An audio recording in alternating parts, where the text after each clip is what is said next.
തിരുവനന്തപുരത്തിന്റെ മാത്രമല്ല കേരളത്തിന്റെ ആകെ വികസനത്തിനും വളർച്ചയ്ക്കും ഉതകുന്ന തരത്തിലാകണം നമ്മുടെ പ്രവർത്തനം.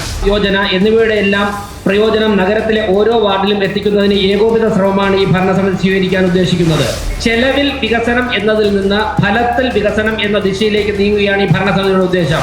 ദിനം പ്രതി വർദ്ധിച്ചു വരുന്ന തെരുവുനായ ശല്യം നിയന്ത്രണ വിധേയമാക്കാതെ നാടിന് മുന്നോട്ട് പോകുവാൻ സാധ്യമല്ല. കേന്ദ്ര സർക്കാർ സ്ഥാപനമായ HLL-മായി ചേർന്ന് മെഡിക്കൽ സ്റ്റോറുകൾ, ലാബുകൾ, സ്കാനിംഗ് സെന്ററുകൾ എന്നിവ തുടങ്ങുന്നതിലൂടെ 40 മുതൽ 50% വരെ നിരക്ക് കുറച്ച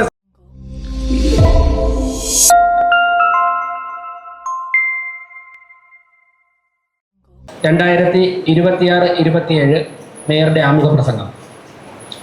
പ്രിയപ്പെട്ടവരെ, അഭിമാനാർഹമായ ചരിത്രവും മഹത്തായ പാരമ്പര്യവും പേറുന്ന തിരുവനന്തപുരം നഗരഭരണത്തിന് നേതൃത്വം നൽകാൻ വികസിത തിരുവനന്തപുരം എന്ന ലക്ഷ്യം മുൻനിർത്തി പ്രവർത്തിക്കുന്ന NDA നേതൃത്വത്തിലുള്ള പുതിയ ഭരണസമിതിയെ തിരഞ്ഞെടുത്തതിൽ തിരുവനന്തപുരം ജനതയോട് നന്ദി രേഖപ്പെടുത്തുന്നു. 2026-27 സാമ്പത്തിക വർഷ ബഡ്ജറ്റ് അവതരിപ്പിക്കുന്ന ഈ ഘട്ടം നഗരഭരണ ചരിത്രത്തിലെ ഒരു നിർണായക നാഴികക്കല്ലാണ്.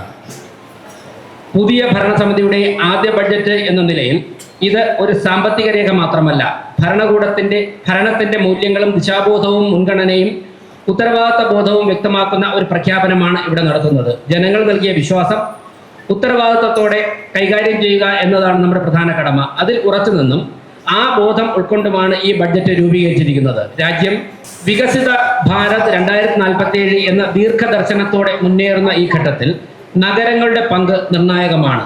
നഗരവികസനം ദേശീയ പുരോഗതിയുടെ അടിത്തറയാണ്. കഴിഞ്ഞ 12 വർഷമായി വിജയകരമായി നമ്മുടെ രാജ്യത്തിന്റെ ഭരണത്തിന് നേതൃത്വം നൽകുന്ന ബഹുമാനപ്പെട്ട പ്രധാനമന്ത്രി നരേന്ദ്രമോദി ഗവൺമെന്റിൽ നിന്നും പ്രചോദനങ്ങൾ ഉൾക്കൊണ്ടാണ് പുതിയ ഭരണസമിതി പ്രവർത്തനം ആരംഭിച്ചിട്ടുള്ളത്.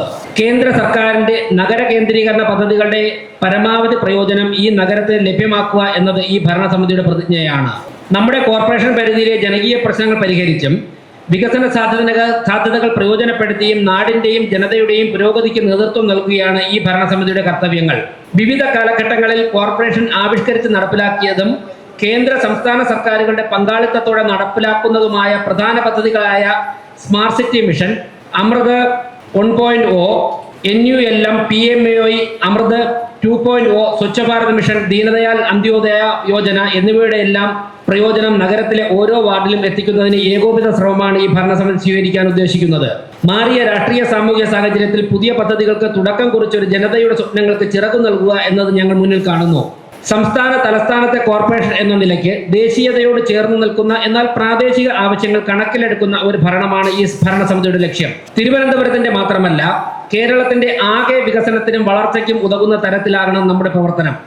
നഗരത്തിന്റെ സാമ്പത്തിക സ്ഥിരത ഉറപ്പാക്കുന്നതിനായി വരുമാന വർധനവിന് പുതിയ മാർഗങ്ങൾ കണ്ടെത്തുന്നതിനും കോർപ്പറേഷൻ ആസ്തികളുടെ ഫലപ്രദമായ വിനിയോഗം, നികുതി പിരിവിൽ ഉള്ള കാര്യക്ഷമത, ശാസ്ത്രീയ അക്കൗണ്ടിംഗ് സംവിധാനം, അനാവശ്യ ചെലവുകളുടെ നിയന്ത്രണം എന്നിവ നടപ്പിലാക്കാനും കോർപ്പറേഷൻ ഉദ്ദേശിക്കുന്നു. വികസന പ്രവർത്തനങ്ങളുടെ ഗുണമേന്മ വർദ്ധിപ്പിക്കുന്നതിലൂടെ ചെലവിൽ വികസനം എന്നതിൽ നിന്ന് ഫലത്തിൽ വികസനം എന്ന ദിശയിലേക്ക് നീങ്ങുകയാണ് ഈ ഭരണസമിതിയുടെ ഉദ്ദേശം. വിഴിഞ്ഞം തുറമുഖം ഉൾപ്പെടുന്ന പ്രദേശം നമ്മുടെ കോർപ്പറേഷൻ പരിധിയിലാണ്.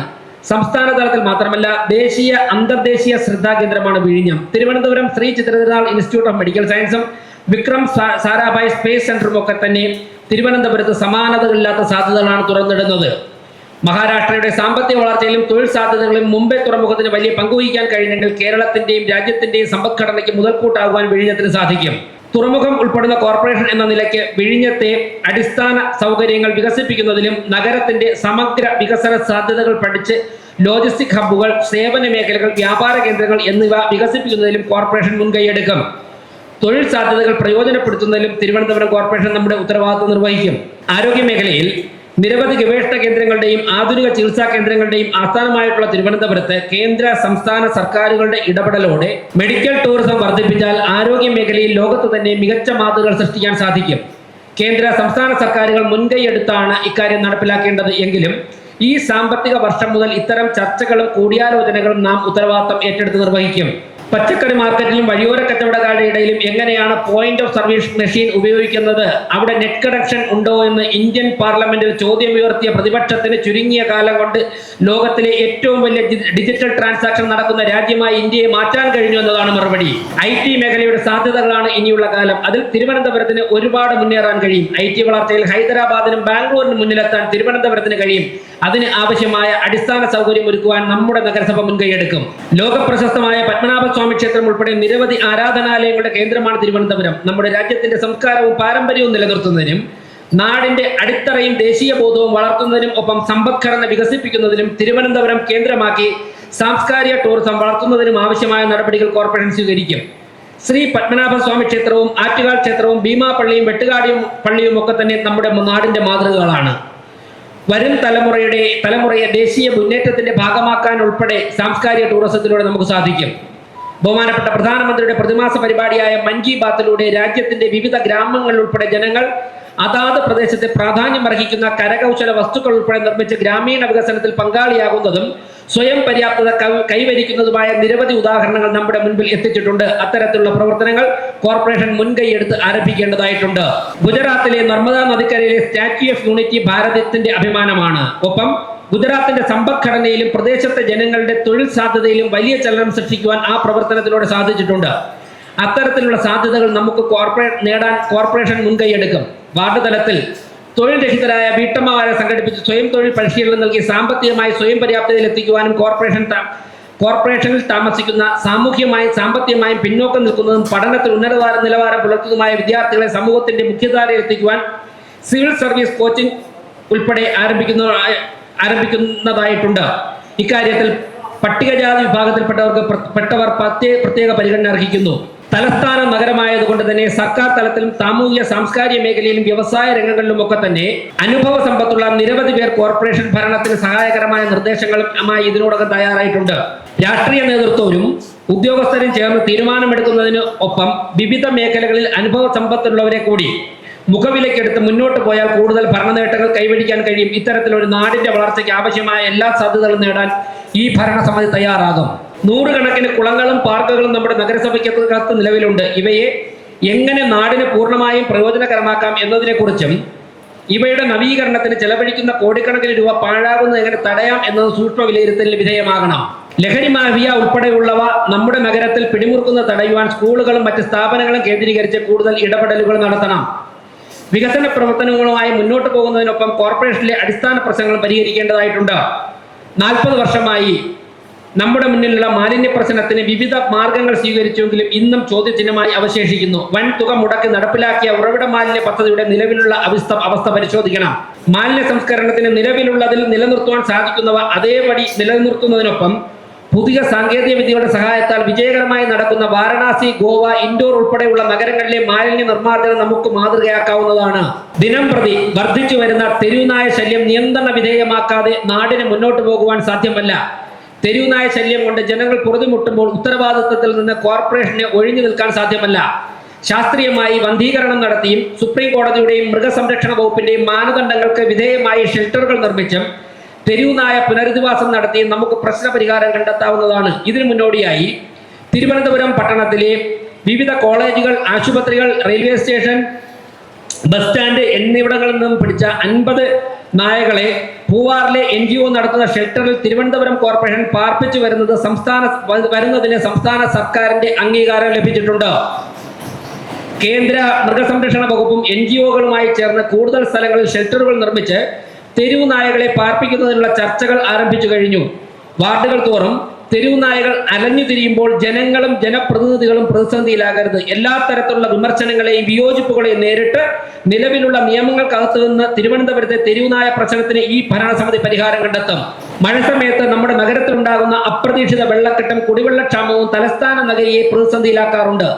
മഴക്കാലത്തുണ്ടാകുന്ന അധിക വെള്ളം ഒഴുകിപ്പോകുവാൻ തരത്തിൽ നദികൾ നേരത്തെ തന്നെ ശുദ്ധീകരിക്കുകയും സുഗമമായ ഒഴുക്കിനായിട്ട് നടപടികൾ സ്വീകരിക്കുകയും ആധുനിക സാങ്കേതിക വിദ്യയുടെ സഹായത്തോടെ മറ്റു തടസ്സങ്ങൾ നീക്കുകയും വേണം.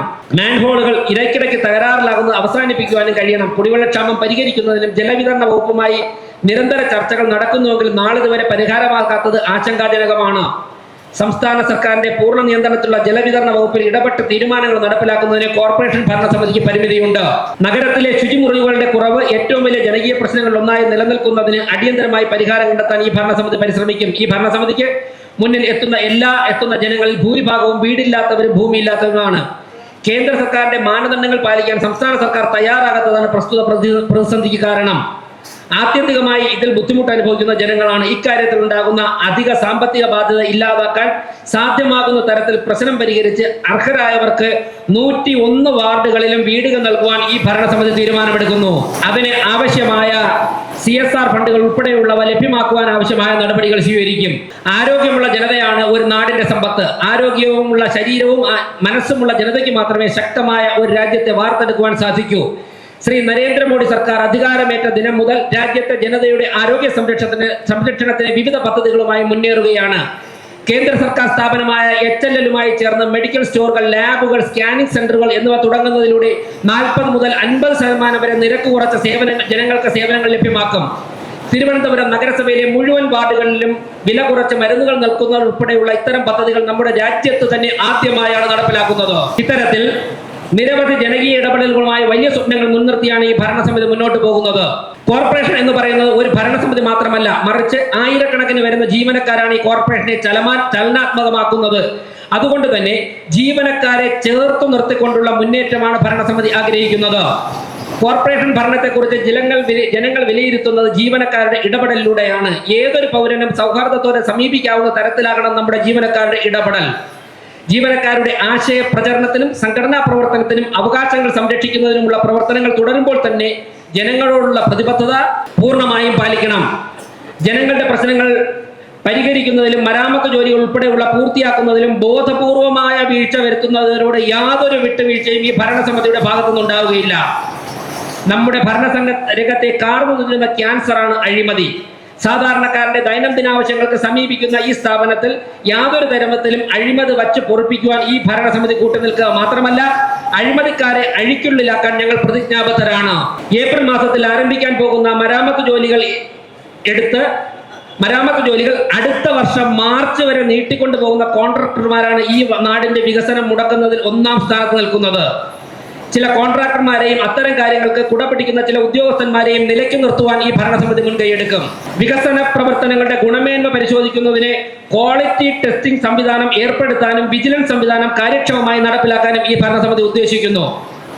ജനപങ്കാളിത്ത ഭരണ സംവിധാനം നടപ്പിലാക്കുന്നതിന്റെ ഭാഗമായി ഓരോ വാർഡിനും സമാന പരിഗണന നൽകിക്കൊണ്ട് ഇത്തവണ വികസന ചർച്ചകൾ, ഓൺലൈൻ പരാതി പരിഹാര സംവിധാനം, സാമൂഹിക ഓഡിറ്റിംഗ്, നിരന്തരമായ അവലോകനം എന്നിവ നടത്തി ജനങ്ങളുടെ പങ്കാളിത്തം ഉറപ്പാക്കി സുതാര്യവും ഉത്തരവാദിത്വമുള്ള ഭരണ സംവിധാനം നടപ്പിലാക്കാൻ ശ്രമിക്കും. 2026-27 ബഡ്ജറ്റ് നഗരത്തിന്റെ സാമ്പത്തിക ക്രമീകരണത്തിനും ഭാവി തലമുറയ്ക്ക് സുരക്ഷിതവും സമൃദ്ധവുമായ തിരുവനന്തപുരം നഗരം സൃഷ്ടിക്കുന്നതിനുമുള്ള സമഗ്ര ദിശാബോധമാണ്.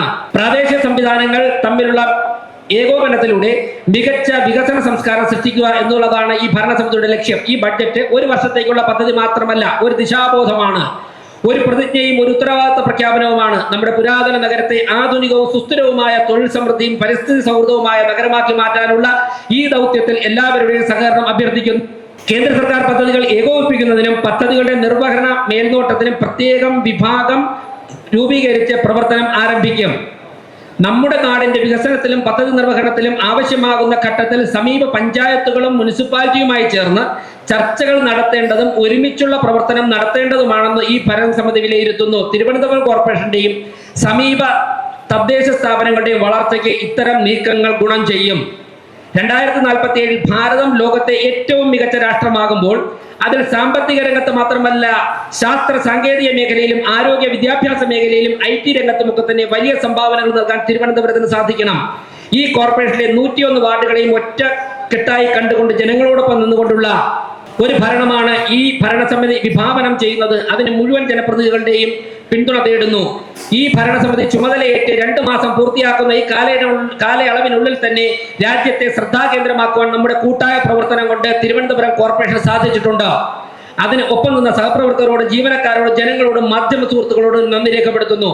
2030 ആകുമ്പോൾ രാജ്യത്തെ ഏറ്റവും മികച്ച നഗരവും 2035 ആകുമ്പോൾ ലോകത്തിലെ ഏറ്റവും മികച്ച നഗരസഭയും ആകുവാനുള്ള യാത്ര നമ്മൾ ഇവിടെ ആരംഭിക്കുന്നു. അത് ഒരിക്കൽ കൂടി എല്ലാവരുടെയും പിന്തുണ അർപ്പിച്ചുകൊണ്ട് നടത്തുന്നു. ജയ് ഭാരത് മാതാ. അറിയിക്കുന്നു.